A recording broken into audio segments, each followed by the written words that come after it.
Salut. Bonjour tout le monde. El Club de Cultura y Conversación de la Licenciatura de Lenguas Extranjeras de la Universidad de Pamplona te invita a escuchar Franco Radio, espacio para compartir temas de interés y promocionar la lengua del amor, el francés. Escúchanos todos los martes entre las 3 y 3:30 de la tarde por 94.9 FM, Radio Universidad de Pamplona. Acompáñanos a conocer más acerca de la cultura franco-colombiana, su música, noticias de interés, aspectos del idioma en general. Contaremos con la presencia de invitados especiales y podrás interactuar con nosotros a través de las redes sociales. Franco Radio, un espace différent pour connaître un peu plus la culture francophone et colombienne. Joignez-vous et découvrez le monde francophone.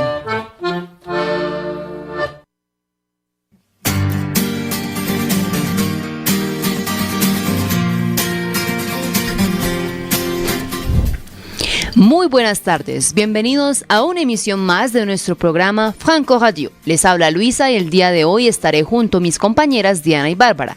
Quel plaisir d'être ici avec vous encore une fois. Le temps passe si vite. ¿Cómo pasa el tiempo? Hemos llegado a nuestra 8ª emisión. C'est magnifique. Oh là là, le temps n'attend personne, mes camarades. Y como el tiempo no da tregua, on commence.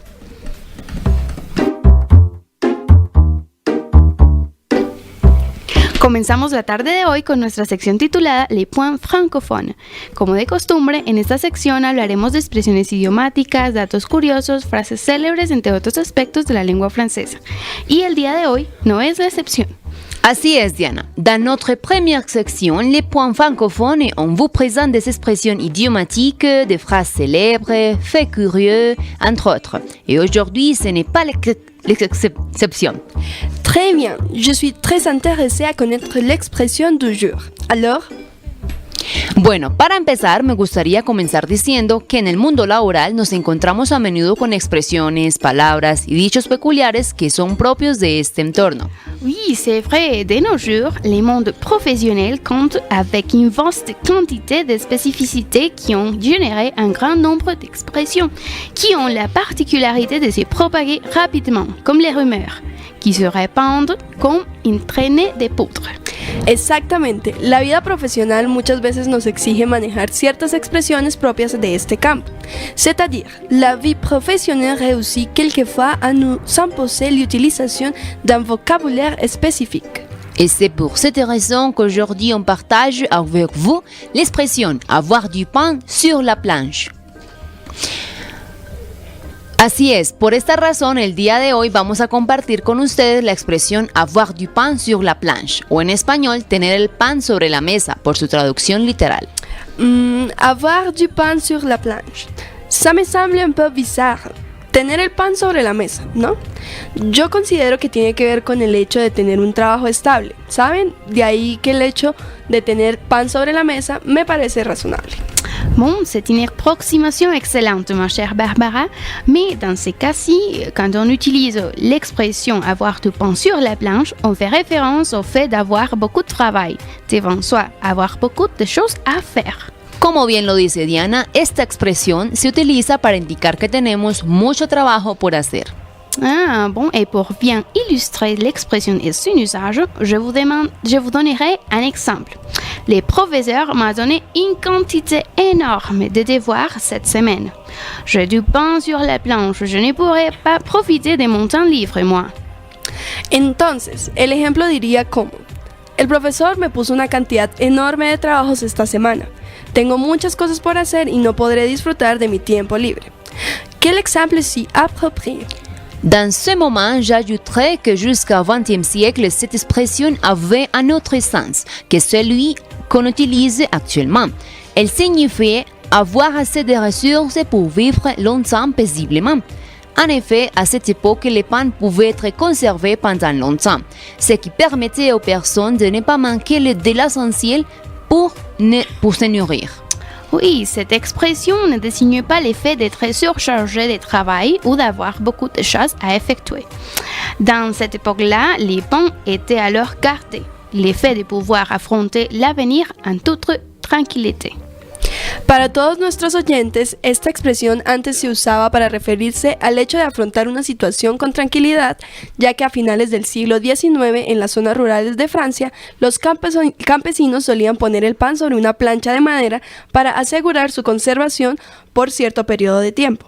De ahí que la expresión hacía referencia al hecho de poder enfrentar el futuro con tranquilidad, pero sobre todo con los recursos necesarios para alimentarse. Habiendo dicho esto, ¿qué opinan de la expresión del día? ¿Conocen alguna expresión en español que se refiera al trabajo?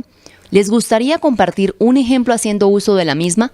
Escríbanos a nuestro WhatsApp 318-215-0471, 318-215-0471 o a través de nuestra página en Facebook Franco Radio Unipamplona.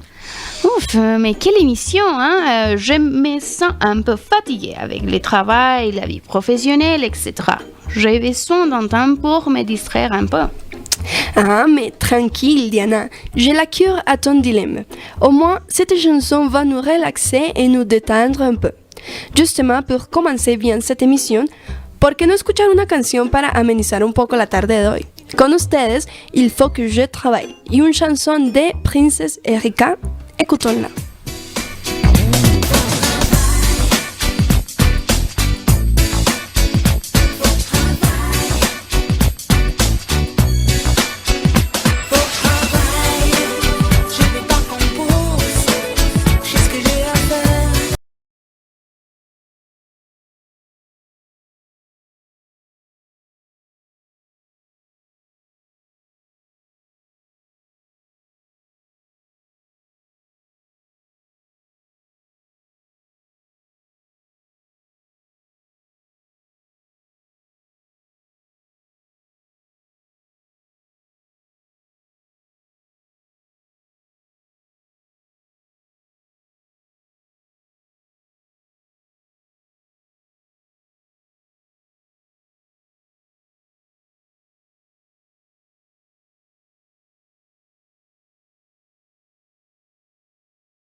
Mais quelle chanson! Je l'adore. Définitivement, cette chanson m'a beaucoup animée. Je suis d'accord avec toi, Diana, spécialement parce que cette chanson est liée au thème du jour. Exactement, Luisa. Le thème du jour, c'est le monde du travail. Premièrement, on parlera en termes généraux de la situation du travail en France et on fera la comparaison avec celle de la Colombie actuellement. Si on parle du travail, on doit faire référence à un problème qui n'est pas abordé fréquemment, le chômage. De ce fait, en France, on trouve que la situation, surtout pour les jeunes qui viennent de finir leurs études et sont introduits au monde professionnel, n'est pas rose. Oui, en France, la situation sur le marché du travail reste difficile pour les jeunes entre 20 et 25 ans qui cherchent leur insertion professionnelle. Maintenant, il existe un surchômage persistant qui entraîne une situation plus compliquée en France que le reste d'Europe.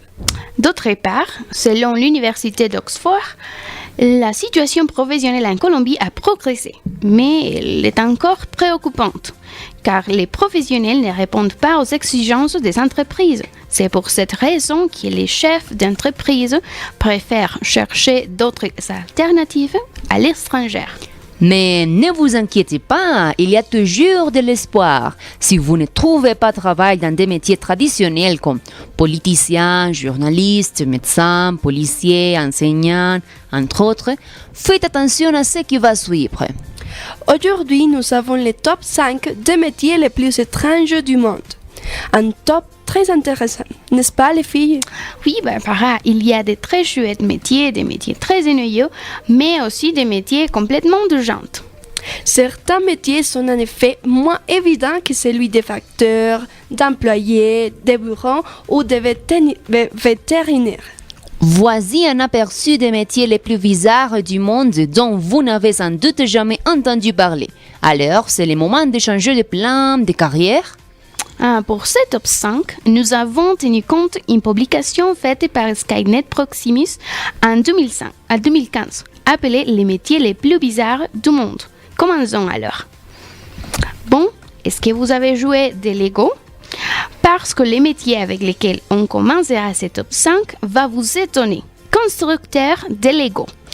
Un métier de rêve pour toutes les personnes qui, au fond de leur cœur, sont restées des petits bambines, mais ce travail ne cure pas les rues.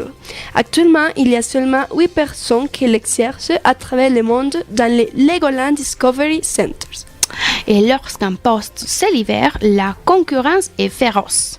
Le dernier candidat qui a été engagé pour une telle fonction a dû passer plusieurs entretiens d'embauche. Il a dû prouver sur YouTube qu'il était meilleur que les autres candidats et montrer toute l'étendue de son talent en direct, devant un jury et un public. Mon Dieu, j'imagine qu'il faut être très créatif. Définitivement un travail très bizarre et difficile en même temps.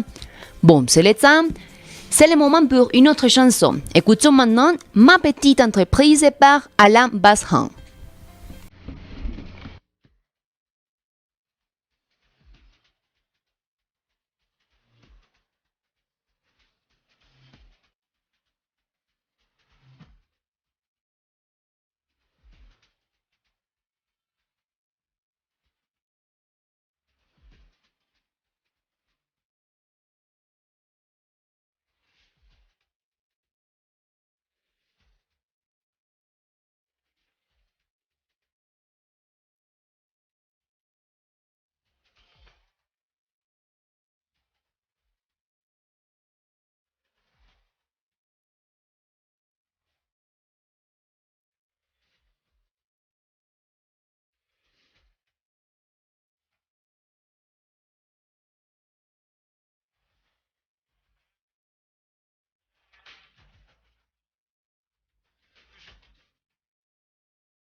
Ma petite entreprise, une chanson d'Alan Vashon sortie en 1994 sur l'album Chatterton. L'un des classiques du chanteur qui a été utilisé pour les films aussi intitulé Ma petite entreprise, sorti en 1999. Et bon, continuons. Pour le 12e métier de notre top 5, je crois que tout le monde les voudrait. Je crois savoir quel est le suivant métier, guetteur, n'est-ce pas? Exactement, Luisa. Cet étonnant métier est né dans l'Antiquité, lorsque les intrigants recouraient souvent à l'empoisonnement pour se débarrasser de ceux qui étaient au pouvoir. Mais aujourd'hui, quelques célébrités ou politiciens éminents ont encore des guetteurs à leur service. Tant Lady Gaga que Barack Obama ou Vladimir Poutine ont engagé un goûteur. Ils voyagent partout avec leur patron et goûtent tout ce qui lui est servi. Mais ce n'est pas toujours un luxe superflu. Comme les prouve, c'est le cas d'Alexander Litvinenko, qui a été empoisonné au polonium. Selon les Palestiniens, Yasser Arafat aurait également été tué de cette manière. Malgré qu'il peut être un travail un petit peu dangereux, il offre d'opportunités de voyage autour du monde. Bon, c'est là si les goûteurs a des patrons célèbres. Continuons alors avec des métiers un peu dangereux. Qu'est-ce que vous pensez des pousseurs de train? Pour moi, c'est un travail dangereux. Quelqu'un pourrait se faire mal. Je suis du même avis. Je ne m'aurais pas faire ce type de métier. Oui, mais au Japon, pousseur de train est un boulot parfaitement banal. Pour remplir le plus possible leur train, certains gares louent les services de gens qui poussent littéralement les passagers dans le train. Et étant donné que les gens ne sont pas toujours disposés à être entassés comme des sardines, ces pousseurs de train se relèvent souvent fort utiles. Bon, je crois que nous aurions besoin de quelques pousseurs à Bogota pour les 13 milléniaux. Ça serait très utile. Passons maintenant à un métier très amusant. Les chauffeurs de taxi karaoké. Exactement, Barbara. Le chauffeur de taxi Joel Laguido de Washington incite ses clients à pousser la chansonnette pendant les trajets, au lieu d'allumer la radio. Pour cela, il a installé sur la face arrière des sièges avant deux écrans et un micro. Les clients peuvent alors se défiler complètement dans son taxi karaoké. Définitivement, il y a des manières bien pires de passer sa journée. Je voudrais monter dans ce taxi pendant toute la journée et chanter toutes les chansons que j'aime. J'imagine que cela doit être vraiment amusant. Et bon, pour finir avec ce top 5, j'ai un métier parfait pour Diana et moi. Les professeurs de yoga pour les chiens. J'aimerais ce travail. Les dog yoga ou doga est la dernière mode chez les amoureux des chiens à Londres et New York. Ceux qui donnent eux-mêmes des cours dans ce qui est à la fois à discipline sportive pour animaux. Via le site dogadog.com, vous pouvez apprendre vous-même les ficelles du métier. Et même si vous n'êtes pas intéressé, le site vaut bien une visite. Moi, personnellement, j'aimerais apprendre comment faire des yoga pour mes chiens. Moi aussi, Barbara, nos petits amis méritent aussi de se relâcher. Bon, nous sommes à la fin du top 5 des métiers les plus étranges. Quel a été votre préféré? Les miens ont été les chauffeurs taxi karaoké, super amusant. Les miens, définitivement, les professeurs de yoga pour chiens, pour pratiquer avec les miens. J'hésite entre les guetteurs et les professeurs de yoga pour les chiens. Les deux ont attiré mon attention. Comme nous avons mentionné au début de cette émission, ce sont des métiers très bizarres et inconnus. Mais maintenant, nos auditeurs et auditrices connaissent d'autres travaux autour du monde. Pour finir avec cette section, écoutons une autre chanson appelée « Le travail, c'est la santé » composée par Henri Salvador.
Henri Gabriel Salvador, mieux connu comme Henri Salvador, est né à Cayenne, en Guyane, le 18 juillet 1917 et il est mort à Paris le 13 février 2008.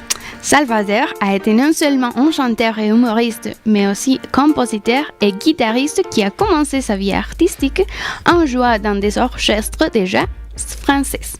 Le travail c'est la santé a été une de ses chansons, composée et interprétée par lui-même et qui est sortie en 1965 y une très bonne chanson. Pienso que es momento de leer ahora las opiniones de nuestros oyentes en lo que respecta a nuestro tema del día, ¿no les parece?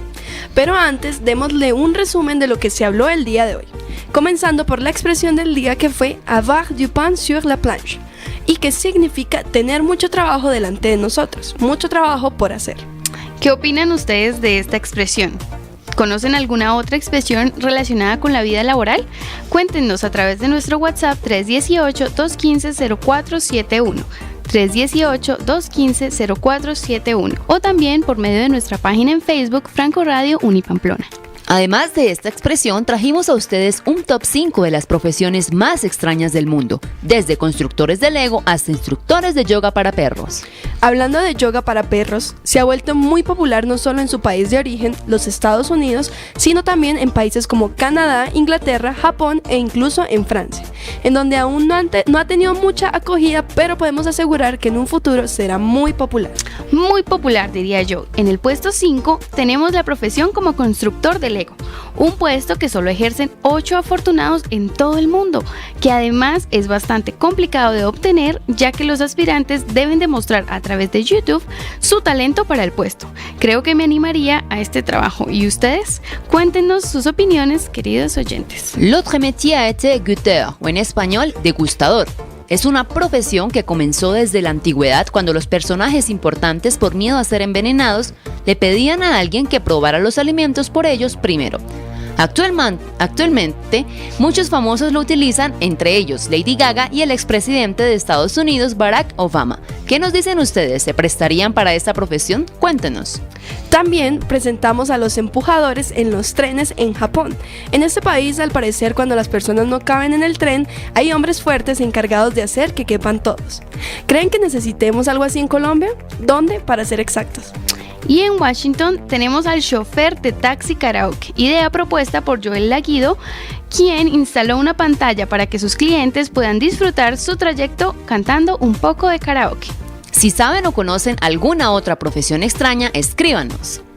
Creo que de tantas profesiones tan particulares, nuestros oyentes se animaron a escribir algo. Escuchemos. Buenas tardes, reportando sintonía desde la ciudad de Melbourne, Australia. Mi frase favorita referente al trabajo es: elige un trabajo que te guste y no tendrás que trabajar ni un día de tu vida. La frase es de Confucio y esto lo envía Diana Camargo desde Australia. También nos comentó un trabajo extraño: limpiador de chicles. Hasta 24.500 euros al año puede cobrar un limpiador de chicles. La reina Isabel II de Inglaterra buscaba una persona para que retirara las gomas de mascar tiradas en los palacios reales por decenas de invitados oficiales, desde el Palacio de Buckingham en Londres hasta el Palacio de Holyrood House en Edimburgo.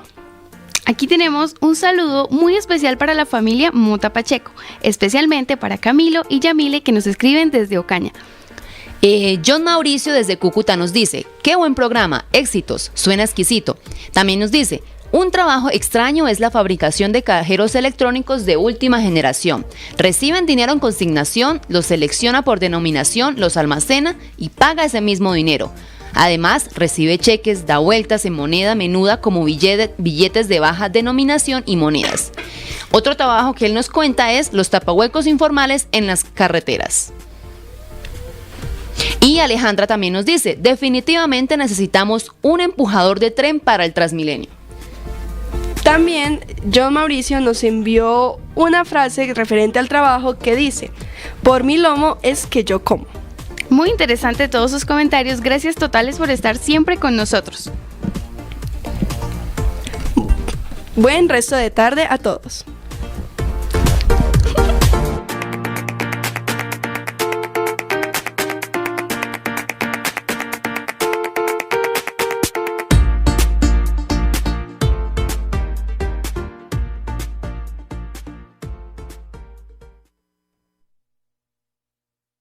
En 94.9 son